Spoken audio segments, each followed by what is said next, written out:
Welcome, everyone, to the Ready for the Draft podcast. I am your host, Gregg Schutze. This is episode 28 of the 2021 podcast series, taking a look at the draft-eligible prospects and getting you ready for the NFL Draft set to begin April 29th. And this is the fourth installment of the From a Fan's Perspective segment, where I sit down with fans of both the college and pro game, and we take a look at the NFL Draft as it relates to their favorite teams. This week, I sit down with Brian Shaw, a Clemson graduate, and we talk Trevor Lawrence, Travis Etienne, and the rest of the prospects, as well as a look ahead to the future, what it holds for the Clemson Tigers into 2021 and beyond. We're back for another edition of From a Fan's Perspective here on the Ready for the Draft podcast. My guest today, Brian Shaw, a Clemson graduate. He's gotten to see some of the best times there under Dabo Swinney. Thanks for having us, Brian. No, it's great to be here. I've always been listening to your podcast, so it's fun to be on. So talk about your time at Clemson. When were you there at Clemson? I understand it was during the initial stages there with Dabo Swinney and kind of watching the development of this Clemson football team into the power that it is today. Yeah, absolutely. I enrolled at Clemson in 2009, which was Dabo Swinney's first year at Clemson. My introduction to Clemson football was a C.J. Spiller kickoff return touchdown against Middle Tennessee State, which was exciting, and that kind of got me hooked on Clemson football ever since. Set the tone. Yep, no, absolutely. And Clemson, when I went there, was a regional power. Fans thought they were, on par with the Blue Bloods of college football, but that was kind of limited to Pickens County, South Carolina. And since then, they've gone from 8-4 in Clemsoning to seemingly being in the top 4 every year. So it's been an exciting run, and hopefully with DJ Uiagalelei and Dabo at the helm, that it'll just continue for the foreseeable future. So you mentioned DJ, and obviously we got to see what Uiagalelei was able to do when Trevor Lawrence went down to COVID. So you've gotten to really sit back and enjoy some pretty good quarterback play overall. From Taj Boyd handing things off to Deshaun Watson, and then the emergence of Trevor Lawrence. Talk about, those are three guys that have, different skill sets. Talk about kind of that evolution there at Clemson from a guy like Taj Boyd to what you had now with Trevor Lawrence.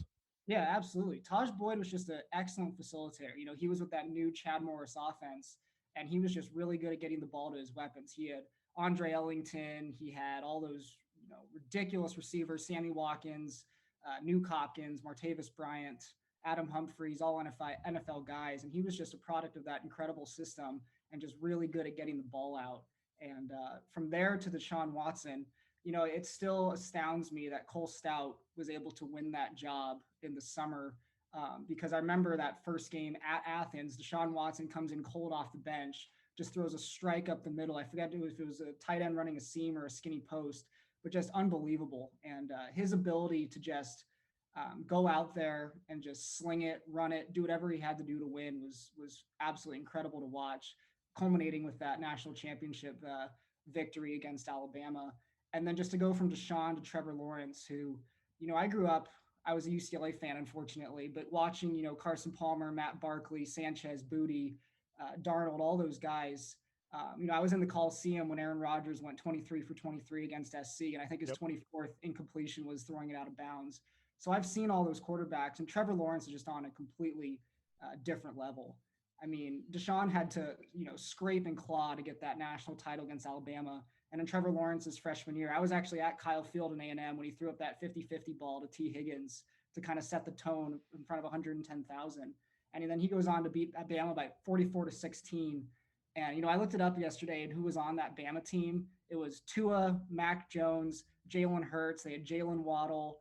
They had Josh Jacobs, all those guys. And just to have him just dominate like that, I've never seen a quarterback like him in college. So it's been fun to watch. And, we kind of got a sprinkle of DJ last year at Notre Dame. And, I think he was number 2 passing yards ever in South Bend. So we're excited for what we have coming back. Yeah, DJ's a freak. I think 6'5", 240, 250 pounds. What's interesting, Trevor Lawrence actually showed up at his pro day, and a lot of people were actually surprised. He shows up at 6'5" and 5'8", so the height A lot of times teams will kind of lie about their, they'll kind of stretch the truth in terms of their measurables. Came in actually a little underweight. He showed in at about 213, but again, looked really sharp. I think that's one of the things, the theme of all of these quarterbacks in their pro days is that they all look really sharp, throwing the football. Trevor Lawrence, there's no secret that he can push the football down the field. But I think what's really impressive about him and why I think he's drawing some of those comparisons to Andrew Luck is that athleticism.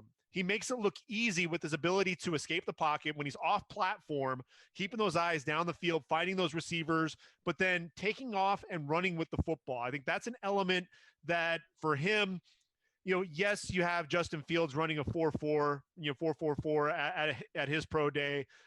You have some other quarterbacks with insane athleticism, but let's not discount what Trevor Lawrence is able to do. Those long strides, he eats up a lot of yards in a short period of time. It reminds me a lot of Marcus Mariota with his ability to be able to do that in such a, that acceleration. He just looks like he's moving so effortlessly, though. Talk a little bit about the athleticism that you see from Trevor Lawrence, because I think it's kind of getting understated a little bit and kind of lost with the way that maybe Trey Lance or Justin Fields has done to this point. Yeah, people forget about his running ability, but I mean, 3rd and 3 when you got to get it, he's willing to lower his shoulder and run over a linebacker. He's big enough where he can get away with it. But I think people also forget is in that Fiesta Bowl against Ohio State 2 years ago, when Clemson was down, I think 16-3, he ran away from the entire Ohio State defense, and there was NFL talent all over the place. And I think he even made a move on the safety that got him on his knees. So I think people forget that he's really, really fast, and he's deceptively fast. So safety's trying to get an angle on him, just seemingly can't do it. So I think people forget about that too. And I keep hearing the comparisons to Andrew Luck, but it's funny, although I've always been a big college football fan, Andrew Luck was in college the same time I was. And so it was I didn't get to see a lot of Andrew Luck in college because I was always at the Clemson games. And, that was always an all-day affair. But I see a lot of Peyton Manning and Trevor Lawrence. And I know that that's extremely high praise, but even just the way they handle themselves, their mannerisms, the way they throw the ball, I think he's Peyton Manning with speed, and I'm willing to go on the record and say that. I mean, he's just absolutely phenomenal.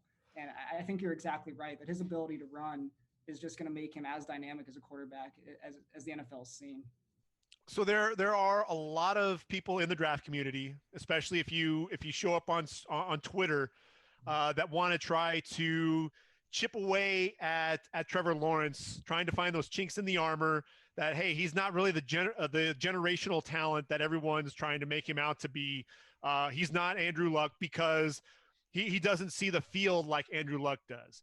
That, this is an offense where he didn't have to go through progressions the way that a lot of other quarterbacks might have had to do, like Justin Fields having to go from one side of the field to the other. Trey Lance may have to do some of that. Zach Wilson as well. And Trevor Lawrence, hey, see it, grip it, rip it. And it was a product of some of the system more so than Trevor Lawrence really dissecting defenses. As a Clemson fan, getting to see this guy from day one when he showed up on campus to now where he's the going to be the number 1 overall pick. What would you say to those naysayers that are trying to say that, hey, Trevor Lawrence is not the guy that everyone's making him out to be as this generational talent? Because I don't know that he can really see the field and that he can really go through those progressions like some of these other quarterbacks might be able to. Yeah, and I think you have to point him back to his freshman year against Alabama. I mean, NFL talent all over the place.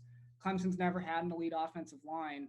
I mean, he was slinging it, but he had to, read his progressions, go through everything and be able to read that defense because, in the biggest games, he's shown up. And I know they got their doors blown off against Ohio State this year, but I don't really think that was his fault necessarily.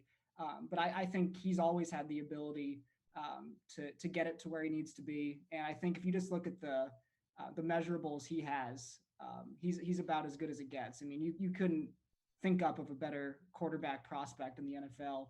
And I think that he's certainly a student of the game. He's always in the film room. Dabo has nothing but good things to say about him. He's a low-key guy. So to the extent that he has to learn how to read defenses, I don't think he's going to have any issue with that. And we've seen it for the last 3 years. And I think it just comes down to a comfort factor. Even with Deshaun Watson, you felt comfortable with him at the ball. He was going to get you down the field, score a touchdown. But with Trevor Lawrence, there was never any doubt. You needed a touchdown, you needed a field goal, 2-minute drill, anything. He was going to get it done. And I think he's just going to continue to do that in the NFL. And you mentioned Watson, and I think one of the things that had me a little hesitant about Deshaun Watson for a time was the fact that Deshaun, there were some of those lapses in judgment. He had some of those intercept. He'd throw a ball and you're just wondering what happened there. There were those interceptions. And we racked up quite a few during his career that it gave you enough pause to say, is this the guy that should come off the board in the top half of round number one? You don't really see that out of Trevor Lawrence. Yes, there may be a throw or two where he probably wants to have that back because maybe a corner sitting on a route, baiting him into making a throw. But, more often than not, that's usually because this was a guy that was under pressure, seeing some of that, having to get rid of the ball probably more, before he wanted to. And, I think that was more of a product of the circumstance, more so than him not really being able to read the field. Talk about some of that decision-making there with Trevor Lawrence, because, I think that's one of the things for me that sets him apart between him and Deshaun Watson. Yeah, absolutely. And I think Deshaun kind of had more trust in his receivers than maybe Trevor had. I mean, they call them 80-20 balls at Clemson. When you have the receivers that Clemson has, they just throw it up there, and you have guys like Mike Williams, T. Higgins, Deion Kane, Justin Ross. They'll just go up and get it. And I think a lot of times there were just times where they just didn't do it, and Deshaun had just too much trust in him, and that was kind of exposed against the elite corners, in the playoff and some of those Florida State teams. But Trevor Lawrence, you don't have that. He's able to put the ball in a place where only his receiver can get it. He wasn't as spoiled this year as I think Deshaun was. I mean, Cornell, Powell, Amari Rodgers, DeAndre Overton, those guys are good, but they're not, the typical wide receiver talent that Clemson's been used to, especially with Ngata, Ladson, and Justin Ross on the sidelines this year. So I think he really threw less of those 80-20 balls, and he was really focused on making sure he didn't make mistakes, because in a lot of these games, Clemson was, had overwhelming talent over their opponents. So he just needed to not make mistakes, and he didn't have to take the risks that Deshaun had to take. I mean, you bring up a great point with the receivers there, because yes, since you've been at Clemson, you've had quite a few receivers that came through, with Nuke Hopkins, with Sammy Watkins, Martavis Bryant. I mean, between Boyd and Watson, they had some really nice guys, some nice talent that came through there. Mike Williams as well. He was a 2017 first round pick. You have first round guys. And really with Trevor Lawrence, when he started in 2018, you look at the list of receivers, while it is impressive, at the same time, you got Deion Kane and Ray McLeod, who came on, through the 2018 draft. 2019, it was Hunter Renfrow, T. Higgins, and this past season, T. Higgins thought at one point to be a first round pick, wound up coming, falling to round two. Bengals ultimately are happy enough with him that they let AJ Green go. I think the Bengals will probably, a lot of talk about Penei Sewell. I think really, Burrow, reuniting Burrow with Jamar Chase, that's got to be tempting for the Bengals.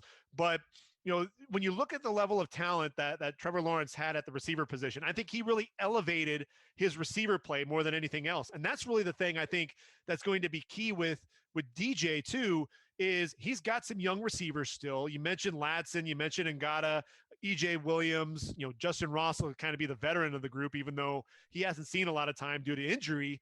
Can he do that same thing? Can he elevate the play of his receivers the way that Trevor Lawrence has? I think that's really going to be something that can't be understated there for Urban Meyer. He's got guys like DJ Chark and Laviska Shenault. They're at the receiver position right now. I really think that Trevor Lawrence is the type of quarterback that can elevate that receiver play. I think DJ Chark finally hit his 1,000-yard receiving mark this past season, but he's one of those guys that really is kind of underachieved to this point. Talk a little bit about that. Do you also see that as well in terms of Trevor Lawrence elevating the play of some of his receivers? Absolutely. I think the biggest difference between Trevor Lawrence and someone like Taj Boyd is that when the receivers run their routes, they know that Trevor Lawrence can get them the ball anywhere on the field. So, you have a rollout to the left and you have a guy, on the boundary side of the field, the opposite side of the field. He knows Trevor Lawrence can get him the ball 60 yards downfield. And I think that makes a difference too, where, every receiver had to be ready. And I think in Taj Boyd's system, which also something to point out is Nuke Hopkins was actually the second option of that system. Sammy Watkins was the primary receiver. I know that Nuke Hopkins kind of since then has voiced his frustrations about that. I mean, probably rightfully so. But I think the difference with Trevor Lawrence is that these receivers know they can get the ball at any time. And I think that makes a difference when you're running your routes, that you could turn around and that ball could be there at any second. So I think that makes a difference. And I think it's just fun for them to play with the guy that they know is a generational talent. They want to be able to play with the best quarterback, and that's what they're going to do. And I think that's it's interesting too to see Bo Collins coming out from Bosco to play with DJ. Probably a receiver that usually probably ends up at SC. For him to come out and play with DJ, I think that says a lot about the kind of quarterback that DJ is, where he's willing to come across the country too and play with him. But I think you're exactly right. Trevor Lawrence was able to raise all of the wide receivers because they see it every day in practice. They work with the best every day in practice, and they know they can get the ball anywhere on the field. And I think that makes a difference. And I think the other part with Trevor Lawrence that makes him so special is also what he does off the field. This guy is a guy that is going to rally as a leader. He's going to be the unquestioned leader of this team and the face of the franchise. But what he did, with Black Lives Matter and with, wanting to play, get everyone out onto the field, that the hashtag, let us play. He did so much this past off season, and really since he arrived at Clemson, but really, taking on that responsibility and elevating that as well, and really, being at the forefront. He and Justin Fields, you really have to take their hat off to both of those guys for what they did off the field. So not only are you getting a great football player, but Urban Meyer knows that he's getting one of the highest character guys that you can in this entire draft. Yeah, absolutely. Like you said, he led probably wouldn't have been a college football season without Trevor Lawrence leading the way on Twitter. It seemed like it was really going the wrong direction for a long time. And then during the BLM movement, he actually, him and Darian Rencher, who's also another great guy at Clemson, running back who won the Disney Award, they read the BLM march on Clemson's campus, which, Trevor Lawrence, like you said, he's been the face of college football seemingly for 3 years. And for him to do that was a big deal. He's also extremely active in his church. And I think kind of the best example is he actually recently turned down an invitation to go be in the NFL draft because he just wants to be with his friends and family in Clemson. And the spotlight's never gotten to him. He's not a me guy. He's really all about the team. And I think that goes a long way. And I think that he's going to be the face of the franchise, of the Jags. I mean, assuming he goes there for a very, very long time. You don't have to worry about him off the field. Yeah, it's really going to be interesting. What's going to be interesting too is the guy that's likely protecting his blind side is going to be Cam Robinson from those Alabama teams that he went up against. I think the Jags probably will be looking to add another offensive lineman in the draft. So there's a possibility that he may be reunited with Jackson Carman, although I think that'll probably be sometime on day 3. We'll talk about Carman here in just a little bit. But I kind of want to transition just for a second from Trevor Lawrence, and we could spend all of our time talking about Trevor Lawrence if we wanted to, because of just the type of player and the type of person that he is. But I wanted to get to Travis Etienne. And Travis, this is a guy, I feel like he's been there for the better part of a decade. I had to sit there and go back and look and say, all right, this guy, he's only been there for 4 years. Feels like he's been there forever. But when you look at this guy, just under 5,000 yards on the ground, and 70 touchdowns, and then also over 1,000 yards as a receiver, 102 receptions, 11.3 yards per reception as a receiver. This is a guy, to me, he was always the speed was always there. And that's really what he showed up, at Clemson. But he was more of a guy that, okay, he's going to be the guy that's going to be your game breaker and your speed guy. But going down to first contact, that happened time and time again throughout his first year and really into his second year. As a junior and then into the senior year, you really saw that transformation. It started sophomore season, but really you got to see the fruits of those labors, the labor in June. In his junior and senior years. And that's really where I think he became a more complete back. Suddenly those arm tackles, now he can run with power between the tackles to complement that speed. Talk about that evolution there with Travis Etienne, watching him from that speed back into a more complete running back. Yeah, absolutely. I mean, he was a 3-star guy out of Jennings, Louisiana. I know LSU didn't offer him, or they offered him late, and Clemson was the first to offer him, and so he ended up going there. But I remember, I think it was his freshman or sophomore year against that Syracuse game. He catches a toss, and he's about even with a linebacker, everyone on the Clemson sideline already has their hands up because they know exactly what's going to happen. He was just a straight line, 4-4 guy. He just ran away from everybody. And he was able to do that. But you're exactly right. It seemed like he would get tripped up by arm tackles freshman and sophomore year. And he had some real issues with that. But the speed was always there. And he also came back senior year to really work on his pass catching. And I think that was really important for him this year. Not to mention that last year's back class, which was absolutely loaded. But I think you're right. He's 5'10". He's a little smaller. I don't really see him as a workforce. He's not a Cam Akers. He's not a Jonathan Taylor. So I think that's concerning for me. And I know he came back this year to work on a lot of things, but you look at the Notre Dame game in South Bend, 18 carries, 28 yards. You look at the Ohio State game in the semifinals, 10 carries, 32 yards. And I understand Clemson doesn't have a world-beating line, but I mean, those numbers do concern you, where he's not the kind of guy that can go out there and just dominate even at the collegiate level. And I think it would be concerning for me as an NFL franchise to take a runner on him in the first round, because he's not Najee Harris. He's not a guy that can come in and immediately, just dominate the game. So, I see a lot of him going the back end of the first round, maybe early part of the second round, but there are concerns there with his running ability. But I think he was able to develop a lot as a pass catcher this year. And he's certainly gotten better and stronger and at evading tackles. And like you said, his lower body, I mean, he's got tree trunks down there, so he can run through people. But to have a first round pick, I don't quite see it. He's one of those guys, the weight room became his friend. It seemed like it was a workout warrior, if you will, working on that lower body, getting a lot stronger. And I think the one thing that I do appreciate about a guy like Travis Etienne is, he did put in that work. He wanted to always continue to get better, to be a more complete running back. Shows up at his pro day at 5'10" and 215. Now his play weight was about 205, so he's about 10 pounds heavier. Still runs a 4.41. Had he been at his play weight, you're talking about sub 4.4 speed. And so I'm with you there in terms of, a guy that can't necessarily create on his own. And I think that's the thing that a lot of people will fall in love with, is the dynamic speed. And they see, all right, this guy has sub 4.4 speed, I'm going to fall in love with it. But it's like Chuba Hubbard there for Oklahoma State. I talked to an Oklahoma State fan a few episodes ago, and the Oklahoma State community, they love this guy to the point to where they're talking about him. He should be a first or second round pick. The problem with Chuba Hubbard is, just like Travis Etienne, is he needs that crease. He needs something in order for him to really get going. He's not going to be able to generate it there at the line of scrimmage. Once you get him out into the open field, he's dynamic. He has the lateral agility to be able to make you miss in the open field, but he's not going to be able to grind things out for those 2, 3, 4 yards per carry. The other thing that I think for Travis Etienne, where I think he struggles, is in pass protection.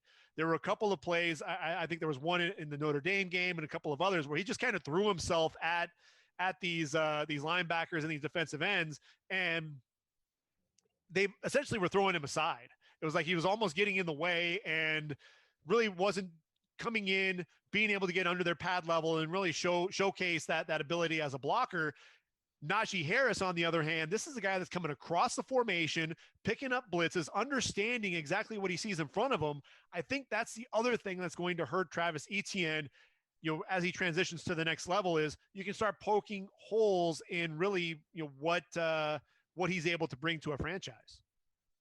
Yeah, no, I completely agree. He did have issues with pass protection last year, and that's kind of been a common theme throughout his career at Clemson. But I love the guy. I mean, he was 2-time ACC Player of the Year. He's about as fast as you could ever hope for. He's evasive. He's gotten a lot stronger. He was great for Clemson, but he did struggle sometimes in those big games against really dominant defensive lines. And so that's the only thing that gives me pause in terms of going into this draft. So let me ask you this, because there are some teams that need a running back, and I'm looking at you, Miami. I'm looking at you, New York, the Jets, and obviously the Steelers. I think those are three teams that definitely need running back help. I don't see the Dolphins taking really the Dolphins or the Jets taking a running back in round one. I think Dolphins need an edge rusher. Really so do the Jets. The Jets are converting from a 3-4 to a 4-3 under Robert Saleh. So they need some guys. I've got Jalen Phillips going to the Jets there at 23. And then I think Najee Harris is probably going to the Steelers at 24. But the outside chance of Travis Etienne coming off the board in round one, a team like Tampa. Now, Tampa's returning everybody. How they were able to accomplish this, I guess that's probably the Tom Brady effect more than anything else. Bringing all these guys back. I didn't think Ndamukong Suh was going to come back. He's back. I didn't think Leonard Fournette was going to come back.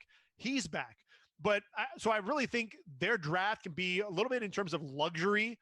And I think, they are going to need to address their offensive line. I think you're probably going to see some guys there. I think pass rush is going to be another consideration. But I look at Travis Etienne. They've got a backfield right now, with Ronald Jones, Keyshawn Vaughn's there right now as well.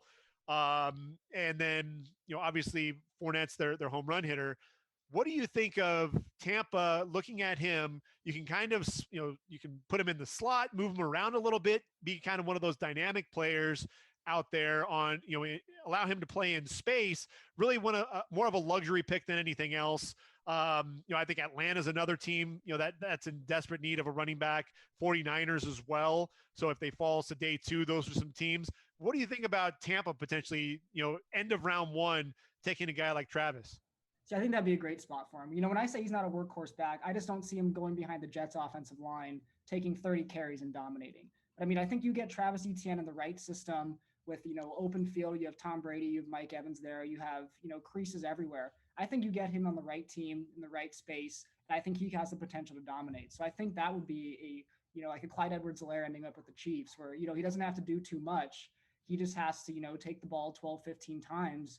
And I think he would have a really great opportunity there to have some big games for Tampa. So I think that would be a great spot for him.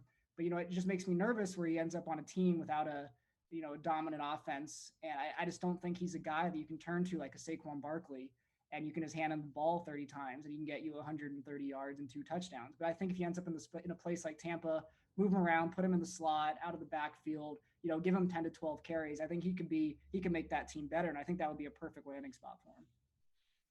So he would be the first running back taken in round number 1 since CJ Spiller back in 2010 with number 9 overall to the Bills. Different type of back, CJ Spiller than Travis Etienne. For those that didn't get a chance to really watch CJ, especially during his time at Clemson, what's kind of the difference between the two?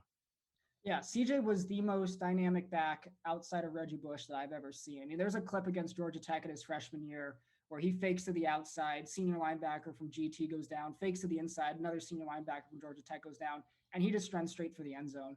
And I think that he was just the most elusive, dynamic back that I've ever seen in person outside of Reggie Bush.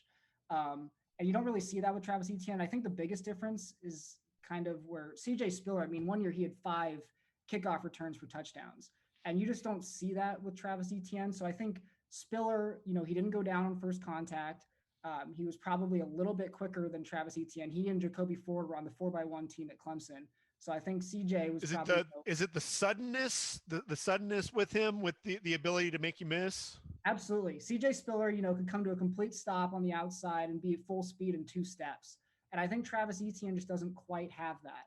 And, CJ Spiller utilized the jump stop a little more to change direction. And Travis Etienne's really, a one cut back. He hits that seam and he goes. And I understand he's had, some impressive spin moves, but CJ Spiller, every time he touched the ball, people just held their breath because they didn't know what was going to happen. He made 4, 5, 6 moves, make 3 or 4 people miss. And I just don't think you quite see that with Travis Etienne. But CJ Spiller was, probably the best back to ever come through Clemson. So I don't know if it's really fair to compare Etienne to him, but I think CJ, just his elusiveness was just off the charts. So being a guy of the ACC, there are 2 running backs there at UNC in Michael Carter and Javonte Williams. And we talk about guys that can be that workhorse. I'm looking at Javonte Williams as a guy that, outside chance at the first round, probably not, but like a team like Atlanta is a team you're talking about what Etienne is not. I see, Javonte Williams as that guy who can catch the football out of the backfield, can run with power, run with speed, and be a guy that, hey, if I need 25, 30 carries, Javonte Williams might be that guy to be able to do that. And I know we're talking Clemson, but did you get a chance to see much of those 2 running backs there at UNC? Not a lot. They're in the Coastal, so Clemson played them in the ACC championship game, I think, 2 years ago. So that would have been maybe 3 years ago. That would have been my only exposure to UNC's running backs. But I've heard nothing but good things about both of them. I think both of them are probably top 5 backs in this draft, although it seems to be kind of not as deep as a draft as last year. But UNC is, they have a sneaky history of putting running backs in the league too. So, and Mac Jones certainly knows what he's doing. So I think you're right. I think they probably have more workhorse potential than an Etienne, but I don't know enough about him. Okay. So we've talked about the quarterback and the running back. So now we've got to transition to the receiver position. And honestly, looking at these receivers, you sit down and you start writing it out. Clemson has really kind of turned into wide receiver U over the last, 10 years, just about. You look at, Nuke Hopkins was a second round pick in 2013, largely due to that 40 time, I think, more than anything else. He and Michael Thomas, two guys that ran in those 4.5, 4.6 range, and I think that really drove their stock down. It reminds me of when Anquan Bolden came out. He was a guy that was tabbed as a potential first rounder. He runs like a 4.7 at the combine, and that ultimately dropped him all the way down to the third round. And so I think some of that speed hurt him, but we know what Nuke Hopkins is. I mean, we saw the Hail Murray there for Arizona in the end zone to win it. So we know what the type of player that Nuke is. Sammy Watkins, the speed merchant out on the outside, battled some injuries at the NFL, so not as much of the explosive career that he had at Clemson. Martavis Bryant had a couple of decent years. Mike Williams, another guy battling some injuries, that neck injury that he had. He's a big physical wide out there for the Chargers. Nice complimentary receiver to Keenan Allen. And then you get into the last couple of years, Deion Kane, a nice complimentary receiver. Hunter Renfrow, kind of the guy that flew under everyone's radar. Nice possession receiver. Nice get there for Mike Mayock. And then T. Higgins. T. Higgins, a guy who I think, you're talking about the 80-20 balls. That was a guy that you could just put the ball up anywhere around him. That catch radius, if you will. This was a guy that you knew was going to come down with the football. So you've had that luxury of having a lot of these receivers.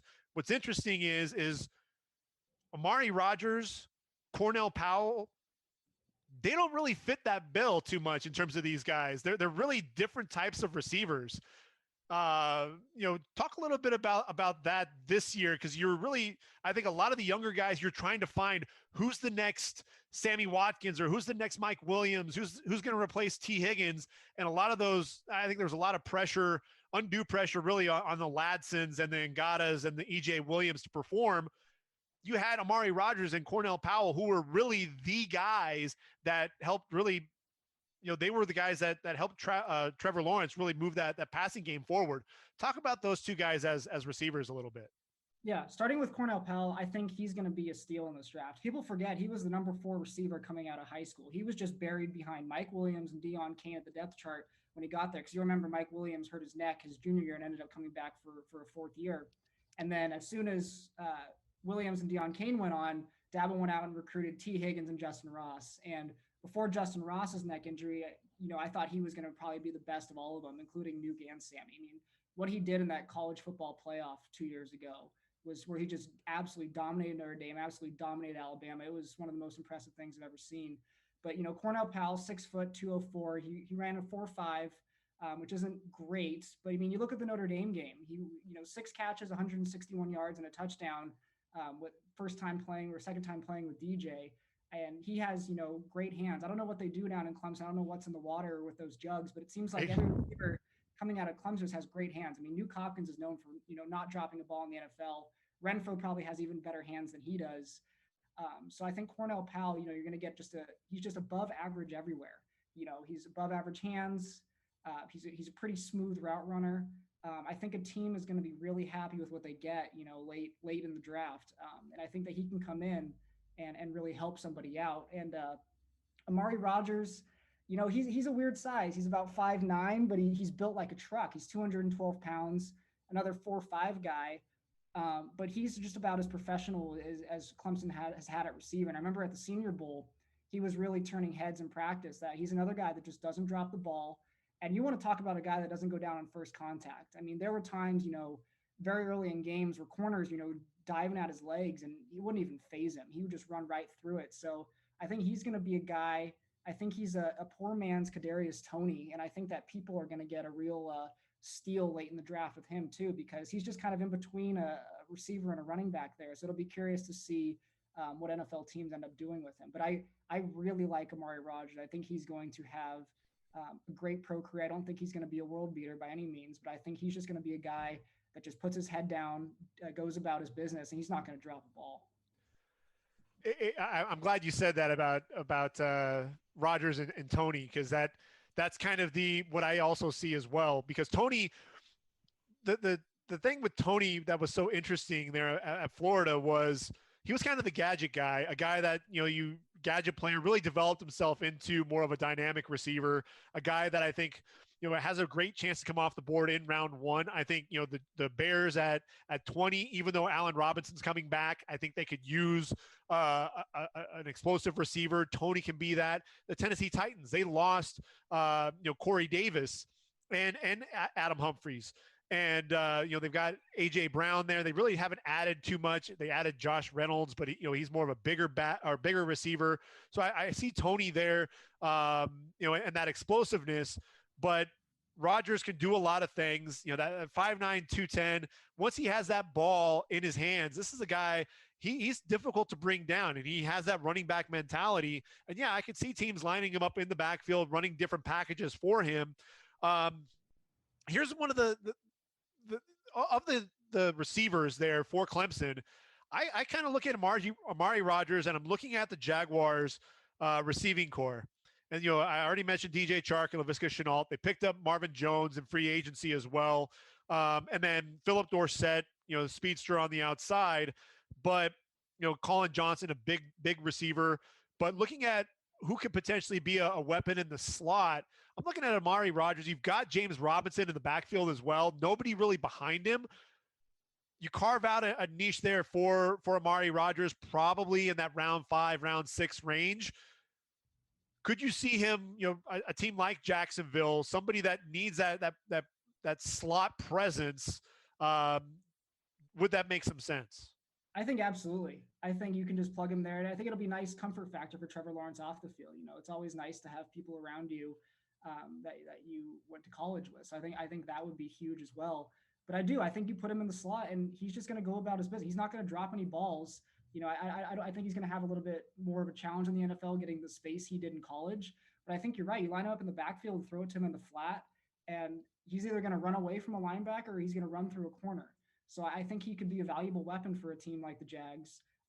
Just put him in there, and he's going to be a guy you can just plug and play. He's going to be ready day one, and he certainly has the body for the new 17-game season too. Yeah, absolutely. Have to be mindful of that as well. Now, Cornell Powell, obviously we talked about him biding his time behind the likes of Mike Williams and T. Higgins and Hunter Renfrow, Ray McLeod, to name a few. But he was dynamic for Trevor Lawrence in 2020. You mentioned the game against Notre Dame, and 4 games with over 100 yards, 3 of those where he averaged 20 yards per reception.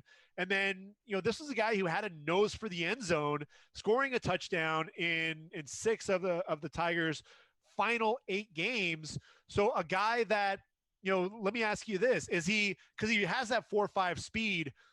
What is it, a product of the system for him that he's able to get open? Is he one of those guys that is more of has that long speed, not as sudden with that acceleration, but a guy that is able to get over the top? Is it the route running? What is it with Cornell Powell that makes him that dynamic playmaker? Yeah, I think you're right. I don't think he's quick necessarily, but I think he does have those long strides where he's able to get by a corner and he's gone. And I think he really it was advantageous for him to play with a guy like Trevor Lawrence who could really get him the ball where, like I said, Cornell Powell has great hands. So Trevor Lawrence, get him the ball in tight windows and he was going to come down with it. And you're right. He did have a nose for the end zone. The Notre Dame game, he was really Trevor or DJ's guy, 6 for 161 yards and a touchdown. I think without Powell, they probably lose that game in regulation. And again, he's a smooth route runner. I just haven't seen enough from him. He was great this year. But I mean, like you said, it was just hard to see. It was hard for him to get on the field for the first 4 years of his career. And he's a 5th-year senior guy, so he's been at Clemson for 5 years, and he's great for the system. I'm not sure, at 6', 204, 453. I'm just not sure what they're going to get out of him in the NFL. But I think he could be a guy that surprises you too. He has great hands. He can get away from people, and he just doesn't drop the ball.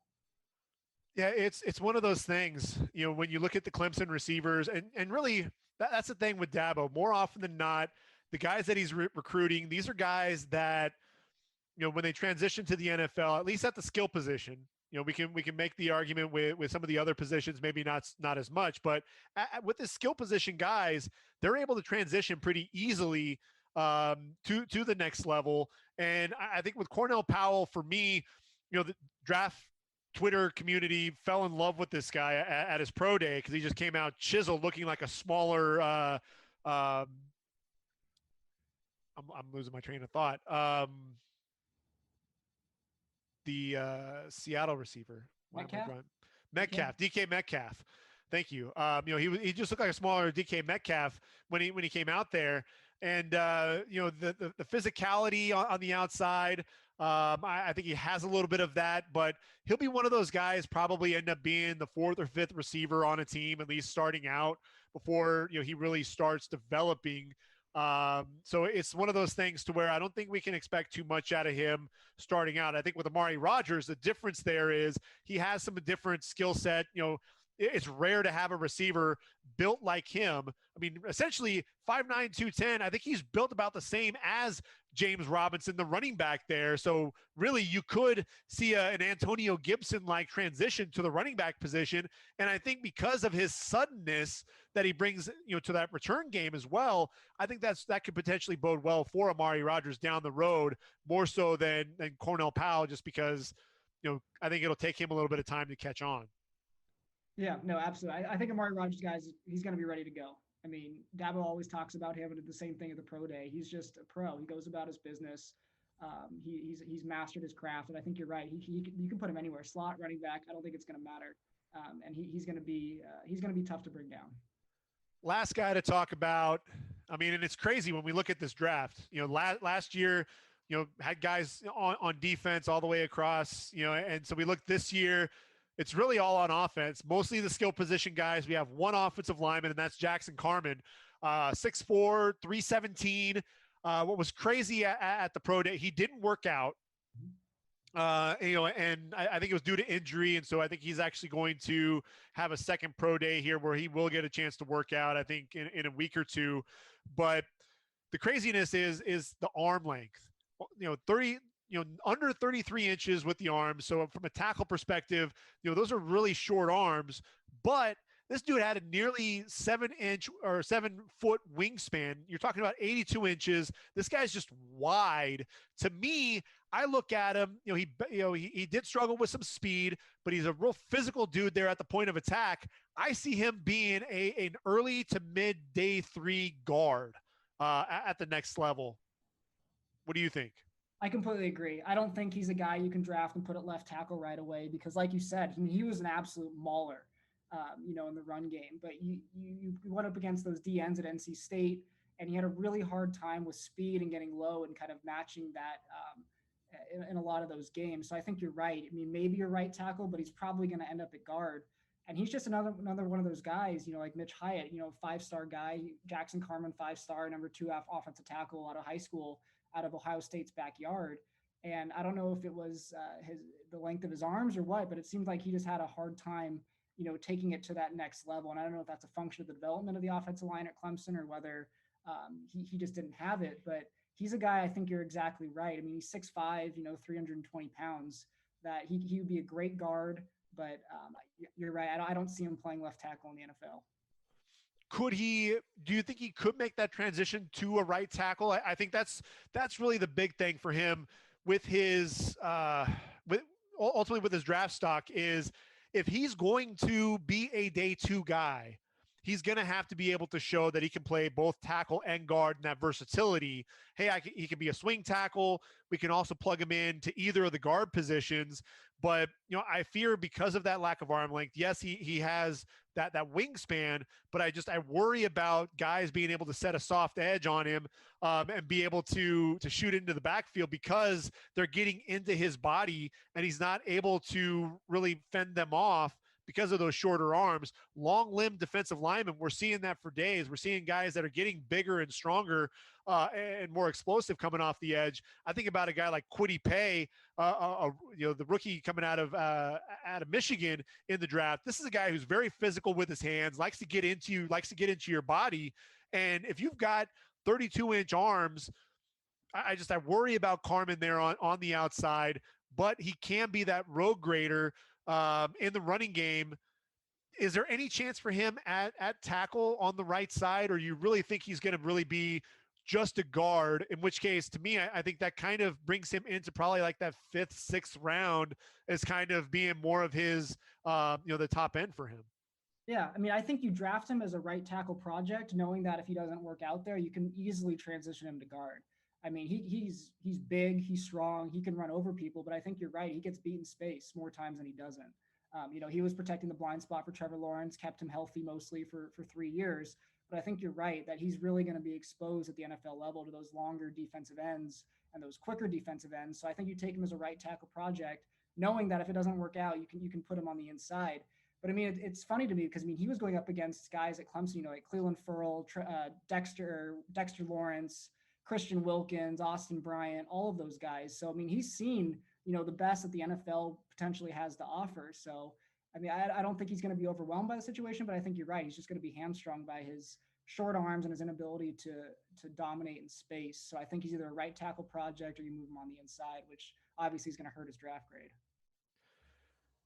So we've covered 2021 draft. And I think really the next step for Clemson when we look at things is really the future's bright for that program. I think we look at DJ Uiagalelei, and we got a glimpse of him after the great high school career there at St. John Bosco. A guy who I think is a physical freak, big, physical, throws with velocity. The guy can move as well. Big guy, 6'4", 6'5", 240, 250 pounds. Then the receiving core, we've already talked about the receivers, but Justin Ross, first round potential there for him. EJ Williams, Joseph Ngata, Frank Ladson. Those are, outside of EJ Williams, the other two, with Ladson and Ngata, guys that really didn't get a chance to showcase too much to this point. So it's one of those things like Cornell Powell being able to step out and, take their moment to shine. And then obviously you bring in Braden Galloway, the tight end. You've got your weapon up the seam for sure for DJ. Do you really see is it going to be Justin Ross and kind of everybody else with that receiving core? You talked about Cornell Powell really being DJ's guy in that game. Do you see DJ being a guy that's going to spread the ball around and spread the love around to a lot of these guys? Or are we really going to see one breakout receiver and just kind of everybody else? I'm actually really excited about the receiving core. Assuming all goes well with Justin Ross, I know he has another appointment coming up with the Pittsburgh Steelers neck doctor up there. And if he gets clear, I know he's been doing one on air in spring practice, and he looks just as good as ever. But I think before his neck injury, or not really an injury, but them finding the congenital defect in his neck, that he had the potential to probably be the best to ever come through there. I mean, he was DeAndre Hopkins with 4.4 speed. I mean, he had those one-handed catches against Notre Dame in the semifinal, against Alabama in the final. And I think he's just about as good of a receiver as Dabo's ever had there. But I think you look at guys at Ladson and Ngata, and those two guys, 5-star guys, one from California, one from Florida, that can also come in and dominate. And you have EJ Williams from the same high school as Justin Ross, who, he's a little smaller, but he's just as quick. And I think he's going to come in and really be a force. And then you have the two Collins freshmen, one from St. John Bosco, who played with DJ in high school, Bo Collins, and then Dakari Collins out of Atlanta, Georgia, who have an opportunity to come in and play. And, Dabo's philosophy is no secret. He's going to put the best receivers on the field. And I think of those 6 guys, I mean, you're going to find 3 that are just going to be able to dominate. And I think that actually the receiving core is going to take a step forward next year with Justin Ross, Ladson, Ngata, and EJ Williams, and one of those 2 freshmen. And I think DJ Uiagalelei is really going to have an opportunity to spread the ball to all 4, probably leaning on Justin Ross more than the others. But I think they're just going to be able to dominate a lot of Clemson's opponents next year. Is this the deepest, this 2021 receiving core, is this the deepest that you've seen? See, I want to be careful because there's a very dangerous picture that you could post that would just destroy me. But there's a picture back, I think, in 2012 where you had, Martavis Bryant, DeAndre Hopkins, Sammy Watkins, Adam Humphries on the sideline. I think it's a little early to anoint them the next, but I think the potential is certainly there. We just haven't seen enough of Ladson and Ngata. I mean, they've both shown flashes, but they've both just been injured their entire time. And I think this is going to be kind of their contract year, their money year, their junior year, where they're going to be draft eligible. And I think they're going to take a step forward. And I think the potential is certainly there to be one of the best receiving corps Clemson has ever had. It'll just be interesting to see how many of them can stay on the field and stay healthy. Yeah, that's going to be key. Looking at the running game, you knew what you had with Travis Etienne. He was so reliable there. Now that he's gone, running game, I mean, and especially you're returning 4 starters on your offensive line. So I think, you've got some continuity there. Nobody really in terms of game changers there up front, and you're replacing a left tackle. Running game, I think that's really, it seems like the biggest question mark for Clemson coming into 2021, even more so than anything on defense. I think that's really your true question mark, right? I completely agree. I mean, Lynn J. Dixon, it's his job to lose. We just haven't seen enough from him. I know DeMarcus Bowman, the 5-star kid out of Florida, was supposed to be the next, CJ Spiller at Clemson. But it sounds like he got homesick and transferred back to Florida, so he's not going to be an option. You have the 2 freshmen coming in. You have Will Shipley out of North Carolina, who a lot of people are comparing to Christian McCaffrey. It'll be interesting to see. I know he's an early enrollee, whether he can pick up the offense quick enough, but he's probably a guy you need to look out for because, Clemson's never been afraid to put freshman running backs on the field. I know Tommy Bowden back in the day promised Jamie Harper the first snap in that Alabama game, and I think he fumbled it as a freshman. So hopefully we don't have the same start to Will Shipley's career. But yeah, running back makes me nervous. I mean, Lynn J. Dixon, haven't seen enough from him, and there's really not a lot behind him in terms of returning talent. So I think one of those 2 freshmen, either Phil Moff or Will Shipley, is going to have to play a pretty significant role, and hopefully one of them can figure it out. But the nice thing about Clemson's system and the receivers and the quarterback is there's going to be room for a running back to operate in that system. You have 4 wide receivers on the field spreading it out. It could just be a function of them just running straight up the field through open gaps. So hopefully that'll be the case. And Dabo's done a really good job of recruiting the offensive line recently, which he hasn't been able to do in the past. So hopefully, with 4 guys coming back, they'll be deeper this year at offensive line, which Clemson really hasn't had in the past. I mean, they've never had an offensive line like Bama or even Oklahoma. So it's amazing that they can even compete. So hopefully one of these freshman running backs can really show out this year. What Brent Venables has coming back, I'll tell you, it's kind of scary. I mean, when you think about it, you look up front, you got KJ Henry, coming back, but, and Justin Maskell, but the guys that you really have to talk about are these freshmen, with Miles Murphy and then Brian Bresee. I mean, Bresee against Ohio State, this is a guy who seemed like he was always in Justin Fields' face. Had a sack and a couple of tackles for loss in that game, 5 tackles. And then you turn and there's Miles Murphy with 1.5 tackles for loss as well, racking these things up. So up front, I think you're obviously solid. Xavier Thomas, is he going to be back? I'm not sure. He was supposed to be the next guy there for you guys, and he's kind of the guy he's the forgotten man now. I wouldn't be surprised. We've already seen, Niles Pinckney transfer. We've seen Jordan Williams transfer. He's one of those guys. I wouldn't be surprised if we saw him also move out of there, just because how's he going to get on the field when you've got Henry and Maskell and Murphy playing in front of him? That line is scary stuff. Yeah, no, absolutely. And Xavier Thomas is back on the team, but in terms of him getting on the field, I think you're right. There's going to be issues. It sounds like Venables has really been working with him and showing some of his tape from freshman year. Because, another 5-star speed guy came in and just dominated. He had the game-winning sack against Syracuse when Trevor Lawrence went down, and Chase Bryce had to come in and win that game en route to a national championship.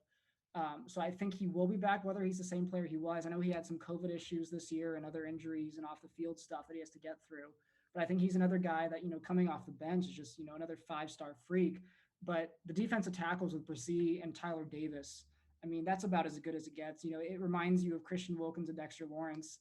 And it seems like the recipe in college football is having a a dominant defensive line. It makes a huge difference, makes it easier on the back seven, more turnovers, all of that. And I think this has the potential to be one of Clemson's best lines, the likes of that line that back in 2019 that all got, 3 of the 4 went in the first round. I think it's going to be similar to that. And I'm excited about the defensive line, to say the least. Yeah, when you're talking about just a few years later, after having Furl and Wilkins and Lawrence, and then Austin Bryant was no slouch there on the other side, and you're talking about Murphy and Brissy, Davis, Henry. You could just keep going on and on with the depth there at the position. And then you look at the linebackers, and Balen Spector and James Skalski going to be back for one more go at things. They're the veterans, but you got a guy like Trenton Simpson. I think he's going to be your next freak, if you will. You had Isaiah Simmons playing linebacker for you. I think Mike Jones kind of saw the handwriting on the wall that his playing time was going to be limited, and ultimately you get Trenton Simpson in there, and then you've got Jeremiah Trotter Jr. that you kind of throw in there and kind of sprinkle things a little bit. So I think your linebackers, it feels set there. You look at your safeties, Landon Zanders and Joseph Charleston, and then the cornerback position. We'll talk about Darion Kendrick in a minute, but Sheridan Jones. You've got Mario Goodrich is another solid corner. So I feel the back seven there for Clemson just continues to get better. I think you saw some inexperience there at times out of that group, but having Skalski, I think that's going to be your key again, is having that veteran leadership. If you can rush 4 and get home, that's going to make the back 7 look that much better as well when you have that pass rush. So talk a little bit about that back 7 real quick, just in terms of what you expect out of some of the veterans and then some of those young guys. Yeah, I mean, the starters look great, but what makes me nervous at linebacker is, a guy like Skalski, there's just not a lot behind him. And I know Jeremiah Trotter might be able to come in. He's probably not big enough to play the mic. But, I mean, behind Skalski is Jake Venables, who, Brent Venables' son, who, he was exposed in some of those playoff games because Skalski's been ejected twice now. And so, the starters are great. And you also have Andrew Booth on the outside, too, who's just an absolute freak. He had 2 one-handed interceptions last year. And I think he's going to be one of the better corners that Clemson's had.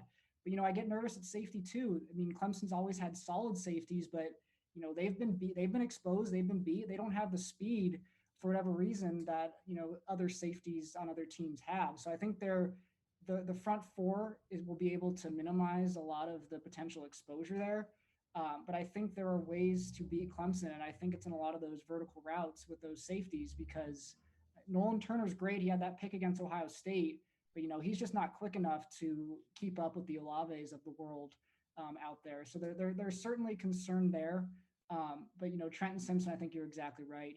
He's just going to be an absolute monster. He came on there at the end, and we're really excited about him. But I think the key this year is going to be the front 4. If the front 4 can get pressure, I think Clemson's defense is going to be in great shape, and that's where Brent Venables can start to get really aggressive. But if he starts having to bring pressure, I think there's going to be some issues on the back end there. So lastly, Darion Kendrick. And I think when we look at Kendrick, 6'1", 190 pounds out there at corner, a guy who I think was a fringe first rounder, a guy that I think probably would have been my 5th or 6th corner. I think when you had to look at guys like Eric Stokes and Tyson Campbell, this is a pretty deep corner draft. Draft class. You've got Greg Newsome there at Northwestern. Elijah Molden and Asante Samuel in the slot. And that's not even talking about Patrick Surtain and J.C. Horn and Caleb Farley.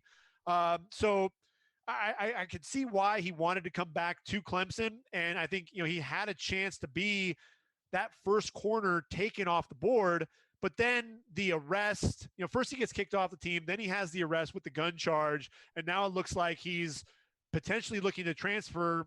I don't know that a team within the FBS, he may have to go FCS or possibly even Division II if he doesn't go supplemental draft. It's one of those things to me. I think he needs to kind of rebuild that rebuild his character a little bit before he actually makes that jump to the NFL, because teams may not want to take a flyer on a guy who gets kicked off the team and ends up getting arrested with a gun charge. But I think the talent is absolutely there. This is a guy who can end up being a lockdown corner if his mind is right. Yeah, he's as good of an athlete as Clemson has. He came in as a 5-star receiver, and just in spring practice, they were down at corner, and he ended up switching sides and just started dominating in practice, and then he made the switch. But he has, great ball skills. He's fast. He understands the defense. He could just never figure it out off the field. I mean, even before he got kicked off, there were games where he wouldn't start, he wouldn't play, he would sit down, he wouldn't travel. So there was a lot percolating under the surface that Dabo kind of kept under wraps. So it just seemed like he could never really figure it out off the field. But if he were able to do so, I think you're right. He could be a lockdown corner. I mean, he's a Mackenzie Alexander type where he can just, follow a receiver all over the field and just lock him down. So it's unfortunate that he hasn't figured it out off the field yet. But I mean, he's as athletic as it gets. But you're right. He has to clean up his image, probably go to the FCS level for a year, and then hopefully the light goes on and he figures it out. I mean, he has a great opportunity to be great, and it would be unfortunate to see him not be able to live that out. So 2021 draft, obviously the future is bright for Clemson, here in 2021 and beyond, especially with DJ at the helm, a lot of those skill position receivers and running backs alike, and the tight end. And then defensively up front, if you can rush the quarterback with just that front four, that's really going to help the back end of that defense. But the 2021 draft, we know that we're going to have Trevor Lawrence. We're going to be talking about him.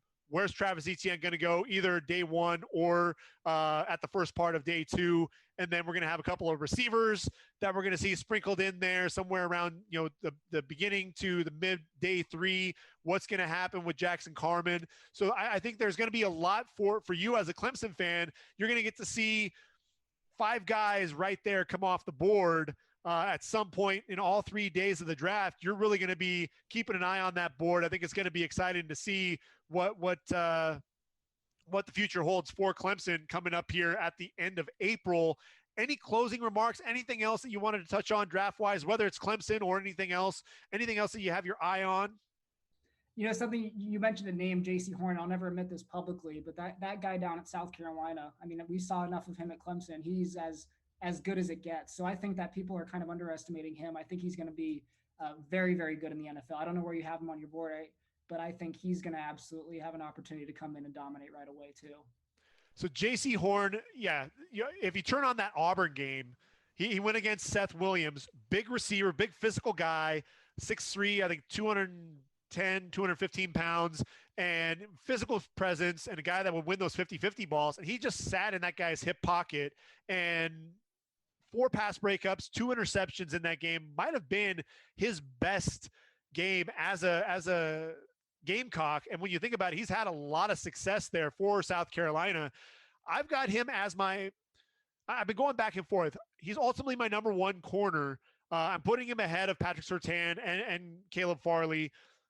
I think he's somebody who I had him going to Arizona for a long time to take over for Patrick Peterson, who moved on to Minnesota. But with Caleb Farley and the back issues that he has, that injury, I think that's going to bring him down, his draft stock down just a little bit. And I think that's ultimately where Horn's going to be able to move up. I think Surtain's probably going to be the guy, all the hype's around him. He'll probably end up being the first corner taken. I'm looking at the Eagles at 12.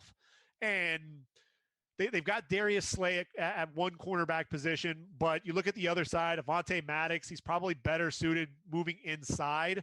Philly, if you get that secondary short up on that back end, that makes a lot of sense to me. He's a guy that could potentially go 10 to Dallas, especially if Surtain, the Broncos could still use another corner, so he could come off the board there as well. I've seen some mock drafts that have talked about the Falcons at 4, possibly taking Surtain. I could never see that happening. He's not the 4th best player in the draft. I actually think Kyle Pitts is going to Atlanta. I think, you get him. Matt Ryan's not going anywhere. He shouldn't be, at least. He's a guy who's still playing at a high level. You get a guy like Kyle Pitts in there. You see what Travis Kelce has meant to Patrick Mahomes. get Kyle Pitts out there. Imagine having Kyle Pitts and Julio Jones and Calvin Ridley in that same receiving core. They just then have to go out and get a running back to match up with that. And that's where I think Javonte Williams is going to come into play for the Falcons on day 2. So, a lot of excitement there, I think, at that cornerback position. And I'm with you. I think J.C. Horn could be a special guy. Gets a little grabby, wants to be a little bit more aggressive than he needs to be, but definitely a guy, he plays well both in off coverage and in as a press man corner, which I think separates him from Patrick Surtain. I think Surtain gives up a lot of yards in off coverage, and that's something that you don't see out of J.C. Horn. So I'm like you. I'm excited to see where he's going to go off the board. Top 10 potential, probably in the first half of round number 1 would be my guess. I agree. And before I get you off, your favorite road college stadium outside the Coliseum? That I've been to, or just overall? That you've been to. Man, it's tough to go away from Folsom Field.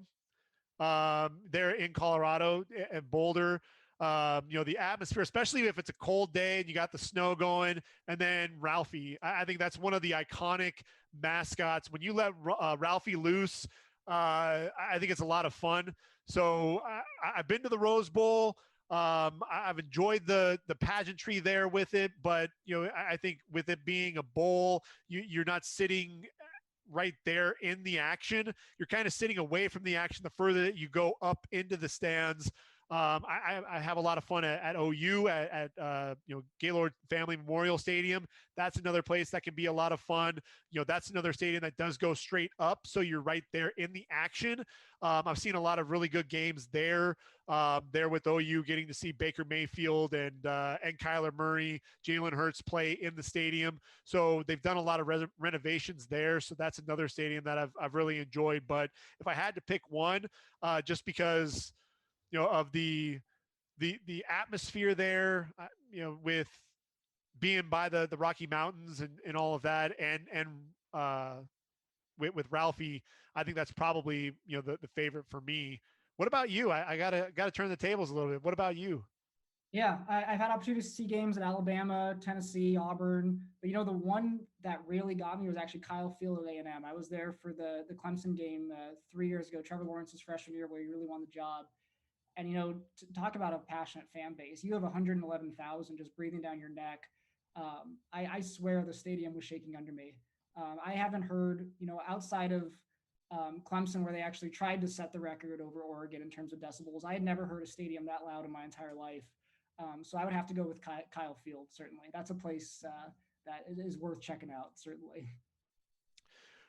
Well, Brian, it's been fun talking Clemson football with you. I'm sure that we could probably set aside another few hours and talk all things draft, but we'll go ahead and call it a podcast for now.